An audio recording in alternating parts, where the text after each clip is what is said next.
الحمدللہ والصلاة والسلام علی رسول اللہ وعلی آلہ وصحبہ ومن والہ۔ محترم بھائیو، السلام علیکم ورحمۃ اللہ وبرکاتہ۔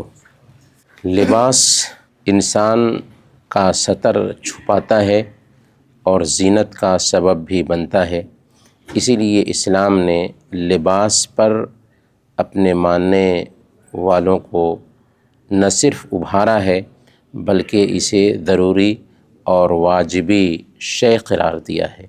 اللہ تعالیٰ فرماتا ہے، یا بنی آدم قد انزلنا علیکم لباسا یواری سوآتکم ورشا۔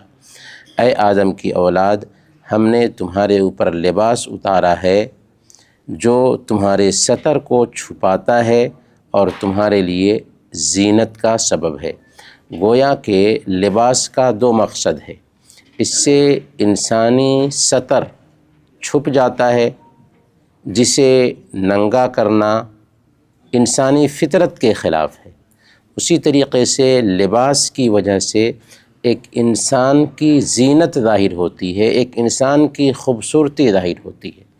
اسی سے پتہ چلتا ہے کہ جو لوگ بے لباس رہتے ہیں اور اپنے آپ کو مذہبی سمجھتے ہیں، ان کا یہ عمل فطرت کے بھی خلاف ہے اور عقل کے بھی خلاف ہے، اور اسلام دین فطرت ہے، انسان کی عقل سے لگتا ہوا دین ہے، اس لیے اس نے لباس استعمال کرنا ضروری ٹھہرایا۔ لباسوں میں اگر سفید لباس پہنا جائے تو یہ بہتر اور افضل ہے۔ سنن ابی داؤد کی روایت ہے، اللہ کے نبی صلی اللہ علیہ وسلم بیان فرماتے ہیں، البسوا من ثيابكم البياض فإنها من خیر ثيابكم وكفنوا فيها موتاكم، کہ تم سفید لباس پہنا کرو کیونکہ یہ سب سے بہتر لباس ہے، اور سفید کپڑے میں ہی اپنے مردوں کو دفن کیا کرو۔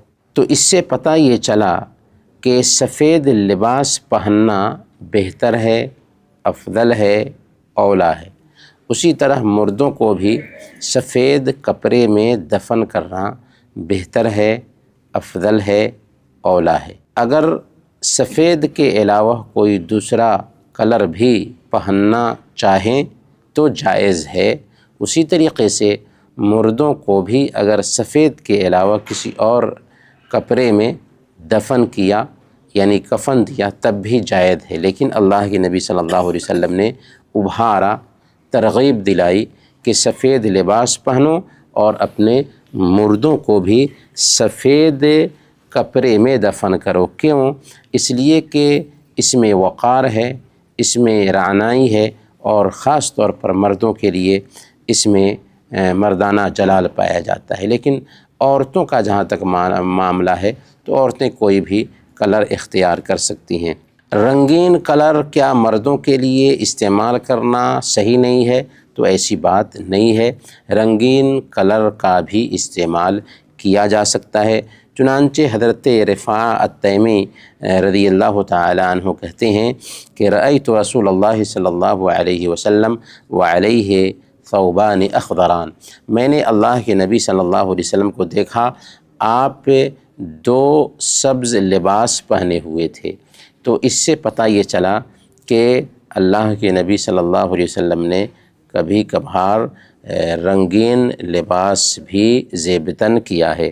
اسی طریقے سے حضرت جابر رضی اللہ تعالیٰ عنہ صحیح مسلم کی روایت کے مطابق بیان فرماتے ہیں، ان رسول اللہ صلی اللہ علیہ وسلم دخل یوم فتح مکہ وعلیہ عمامۃ سوداء، کہ اللہ کے نبی صلی اللہ علیہ وسلم فتح مکہ کے سال جب مکہ میں داخل ہوئے تو آپ نے ایک کالے رنگ کا عمامہ پہن رکھا تھا۔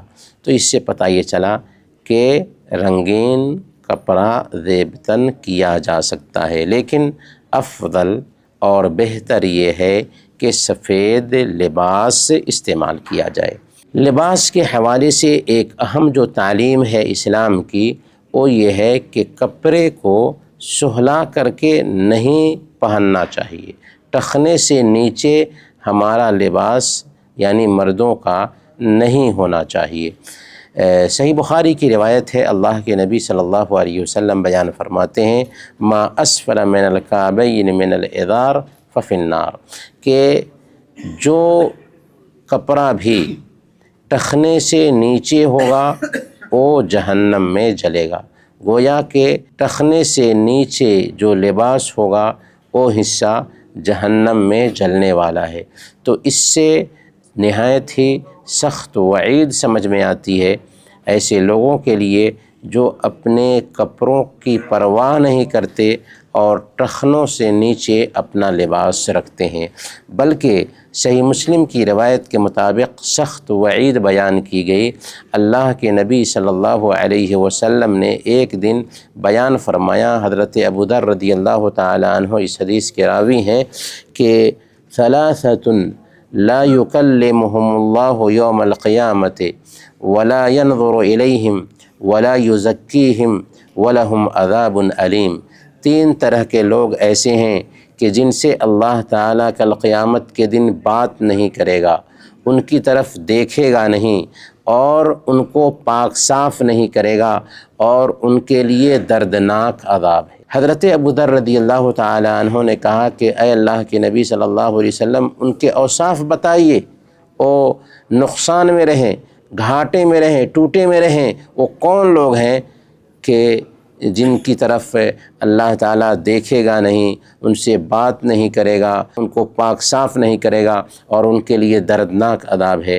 تو اللہ کے نبی صلی اللہ علیہ وسلم نے بیان فرمایا المسبل والمنان والمنفق سلعتہ بالحلف الکاذب، کہ پہلا ایسا آدمی جو اپنے کپڑے کو ٹخنے سے نیچے رکھ کر کے چلتا ہے، دوسرا احسان کرنے کے بعد احسان جتانے والا آدمی، اور تیسرا جھوٹی قسم کھا کر سامان بیچنے والا۔ تو اس حدیث سے پتہ یہ چلا کہ اپنے کپڑے کو ٹخنے سے نیچے رکھ کر کے ہم چلتے ہیں تو اس کے بارے میں سخت وعید ہے، لہذا ہمیں اللہ کے نبی صلی اللہ علیہ وسلم کے اس فرمان کو اپنی عملی زندگی میں برتنے کا اہتمام کرنا چاہیے۔ لیکن یہاں پر ایک سوال ہے کہ کیا اگر کسی آدمی نے ٹخنے سے نیچے اپنا لباس رکھا ہوا ہے، وضو کر کے نماز کے لیے آیا، تو کیا اس کی نماز نہیں ہوگی؟ تو اصولی اعتبار سے ٹخنے سے نیچے لباس پہننا ناجائز ہے، حرام ہے اور سخت وعید ہے، جس کے بارے میں آپ نے سن لیا۔ لیکن اگر کوئی آدمی اس حالت میں بھی نماز ادا کرتا ہے تو وہ گنہگار تو ہوگا، پر اس کی نماز صحیح ہو جائے گی۔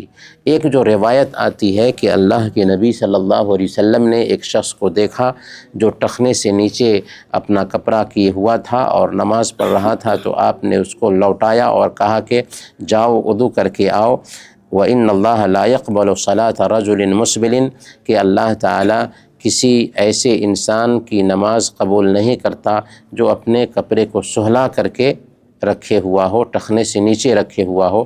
تو یہ روایت کمزور ہے، ضعیف ہے۔ صحیح بات یہ ہے کہ بندہ گناہگار ہوگا لیکن اس کی نماز صحیح ہو جائے گی، یعنی ٹخنے سے نیچے لباس رکھنے کی وجہ سے اس کا وضو نہیں ٹوٹتا، لیکن بہرحال بندہ گناہگار ہے، اسی لیے ٹخنے سے نیچے لباس نہیں پہننا چاہیے۔